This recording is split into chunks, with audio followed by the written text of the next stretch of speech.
Belum kering luka ketika Hamas tiba-tiba menembakkan rudal dan roket untuk menghancurkan Israel beberapa hari lalu.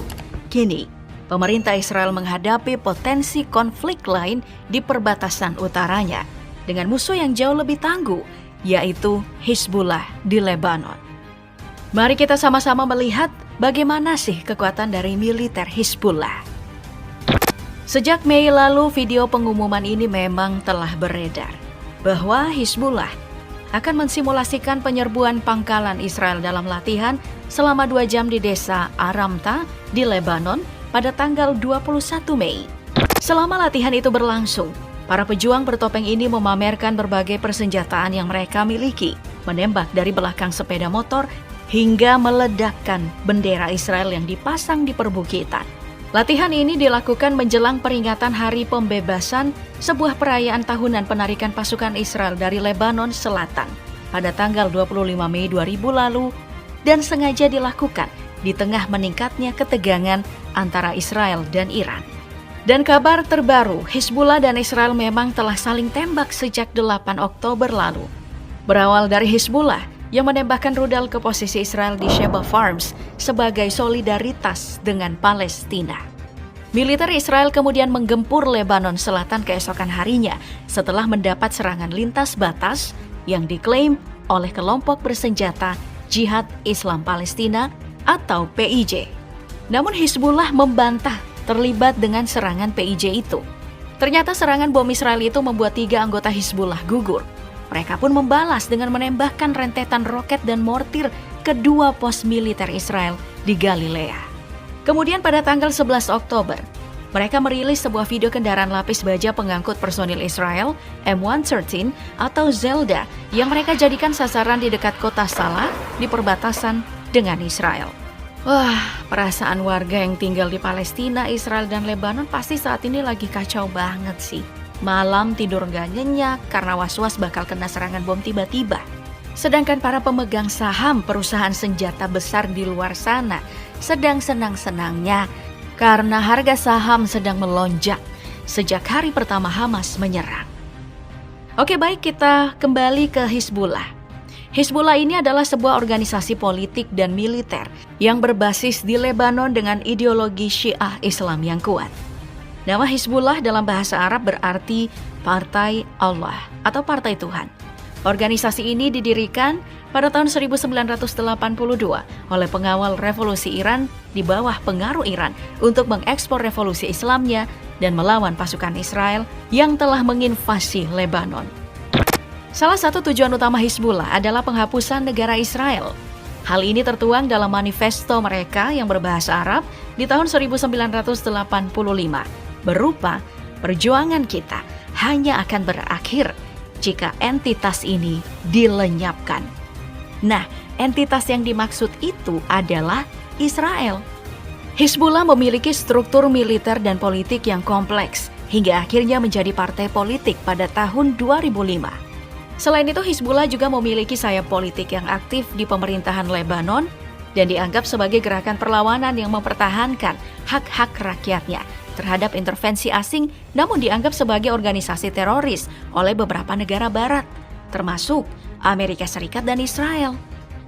Pemimpin Hizbullah saat ini, Syed Hassan Nasrallah, mengatakan kelompoknya memiliki 100.000 pejuang tahun 2021 lalu. Pendahulunya Abbas Al-Musawi dibunuh oleh Israel Angkatan Pertahanan pada bulan Februari 1992. Amerika Serikat memperkirakan Iran telah mengalokasikan ratusan juta dolar setiap tahun untuk pendanaan Hizbullah. Namun, menurut mereka, sumber pendapatannya itu berasal dari kelompok bisnis Lebanon, perorangan, pengusaha, diaspora Lebanon yang terlibat dalam eksplorasi berlian Afrika, kelompok dan negara Islam lainnya, serta pajak yang dibayarkan oleh warga Syiah Lebanon. Organisasi ini dikenal dengan keterlibatan dalam serangkaian operasi militer dan melancarkan kampanye gerilya melawan pasukan Israel yang menduduki Lebanon Selatan sejak pertama kali dibentuk hingga penarikan Israel pada tahun 2000. Kemudian pada 12 Juli Perang Lebanon 2006 meletus. Perang ini juga disebut sebagai Perang Israel-Hizbullah 2006, sedangkan di Lebanon dikenal sebagai Perang Juli yang berlangsung 34 hari. Mereka ini berusaha menekan Israel agar membebaskan 3 warga Lebanon yang dipenjara Israel dan membunuh sejumlah tentara Israel serta menculik 2 orang sebagai tawanan perang. Hal ini membuat Israel balik melancarkan serangan militer besar-besaran terhadap Hizbullah yang berakibat pada kematian lebih dari 1.000 warga Lebanon dan sekitar 1 juta orang mengungsi. Kemenangan ini telah menghancurkan mitos bahwa tentara Israel adalah tak terkalahkan dan menjadikan Hizbullah menjadi milisi Arab pertama yang mampu melawan pasukan pertahanan Israel hingga terhenti. Dan bersama pemimpinnya Hasan Nasrallah, Hizbullah di sebagian besar dunia Arab dianggap sebagai pahlawan. Selama tahun 1990-an, tepatnya pada Perang Bosnia, Hizbullah juga mengorganisir sukarelawan untuk berperang bagi tentara Republik Bosnia dan Herzegovina. Mereka ini memiliki unit khusus yang dikenal dengan The Radwan Forces. Unit khusus Hizbullah yang berkolaborasi dengan Badan Intelijen Lebanon ini bahkan digambarkan sebagai salah satu yang terbaik di dunia. Sebab misi utamanya itu adalah menyusup ke wilayah Israel dan berhasil, serta menaklukkan wilayah dan pemukiman Israel di Galilea. Unit ini terdiri dari 1.000 pejuang yang dipersenjatai dengan ATGM, 100 drone kamikaze, serta senapan sniper Orsis T-5000. Sejak tahun 2012, Hizbullah juga terlibat dalam perang saudara di Suriah melawan ekstremis Islam dan berjanji bahwa kelompoknya tidak akan membiarkan militan Suriah menguasai wilayah yang berbatasan dengan Lebanon. Hizbullah memang telah lama menjadi sekutu pemerintah Ba'ath Suriah yang dipimpin oleh keluarga Al-Assad dan melawan oposisi Suriah. Meski sering mendapat kecaman atas campur tangannya dalam perang Suriah, namun mereka tidak goyah. Pada 25 Mei 2013, pemimpin Hizbullah berpidato yang disiarkan oleh kantor berita resmi Suriah, SANA, dan mengatakan, jika Suriah jatuh ke tangan Amerika, Israel, dan kelompok takfiri, masyarakat di kawasan kita akan memasuki masa kegelapan. Hingga akhirnya, mereka menyatakan kemenangan perang di Suriah pada tahun 2017. Dan masih banyak lagi kegiatan militer yang melibatkan Hizbullah. Bahkan mereka juga mengirimkan sejumlah penasihat teknis dan analis intelijen ke Baghdad untuk mendukung intervensi Iran di Irak sejak tahun 2014. Hizbullah memiliki berbagai jenis roket dan rudal yang jumlahnya itu lebih dari 100.000. Beberapa di antaranya adalah rudal Katyusha buatan Uni Soviet yang memiliki jarak tempuh hingga 40 km dengan hulu ledak seberat 20 kg. Mereka juga memiliki keluarga rudal Fajar yang merupakan jenis Katyusha generasi ketiga buatan Iran.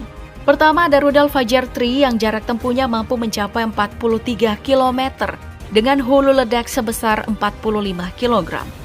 Kedua, ada lebih canggih dibandingkan rudal Fajar 3 yaitu rudal Fajar 5 yang mampu mencapai jarak tempuh sejauh 75 km dengan hulu ledak seberat 90 kg. Selain itu, Hizbullah dan Iran mengembangkan rudal Zelzal untuk meningkatkan akurasi rudal mereka. Rudal Zelzal 1 diketahui hulu ledaknya itu seberat 500 kg dan mampu mencapai jarak tempuh hingga 125-160 km. Sedangkan rudal Zelzal 2 memiliki hulu ledak seberat 600 kg dan mampu mencapai jarak tempuh hingga 210 km. Mereka juga memiliki rudal balistik jarak pendek yang dapat menjangkau jarak tempuh sejauh 250 hingga 300 km dengan hulu ledak seberat 500 kg yaitu Fateh 110. Beberapa varian rudal ini bahkan ada yang mencapai 500 km dan membuat jangkauannya setara dengan sistem rudal taktis Angkatan Darat atau ATACMS milik militer Amerika Serikat ataupun rudal jelajah jarak jauh Taurus buatan Jerman. Hizbullah juga memiliki akses kepada senjata-senjata kecil seperti senapan serbu, senapan mesin ringan, pistol, granat, dan amunisi lainnya. Senjata-senjata ini digunakan oleh anggota Hizbullah dalam operasi-operasi militer dan perlawanan. Dan untuk pertahanan udara, Hizbullah memiliki senjata anti pesawat yang mencakup artileri Zu-23 dan rudal permukaan ke udara berupa SA-7 dan SA-18. Kemudian, salah satu senjata paling efektif yang mereka gunakan itu adalah rudal anti kapal C-802 yang disebut-sebut dapat dengan mudah menenggelamkan kapal induk bernilai miliaran dolar milik Amerika Serikat jika mereka melakukan intervensi langsung. Tapi sepertinya hal ini tidak mempengaruhi Amerika Serikat. Soalnya, Senator senior Amerika Serikat Lindsey Graham sempat mengancam Iran dan Hizbullah jika berani menyerang Israel, mereka akan turun tangan dan membuat Iran menanggung akibatnya yang sangat besar. Oh iya, Hizbullah tidak hanya memiliki sayap bersenjata dan politik, mereka juga memiliki program pembangunan sosial yang mengoperasikan sekitar 4 rumah sakit, 12 klinik, 12 sekolah, dan 2 pusat pertanian yang memberikan bantuan teknis dan pelatihan kepada para petani. Perawatan medis mereka ini bahkan lebih murah dibandingkan sebagian besar rumah sakit swasta di negara tersebut dan gratis bagi anggota Hizbullah. Selain itu, mereka juga memiliki departemen lingkungan hidup mulai dari mengumpulkan sampah hingga menjalankan rumah sakit dan memperbaiki sekolah sampai program bantuan sosial. Hal inilah yang dianggap sebagai rahasia kekuatan Hizbullah.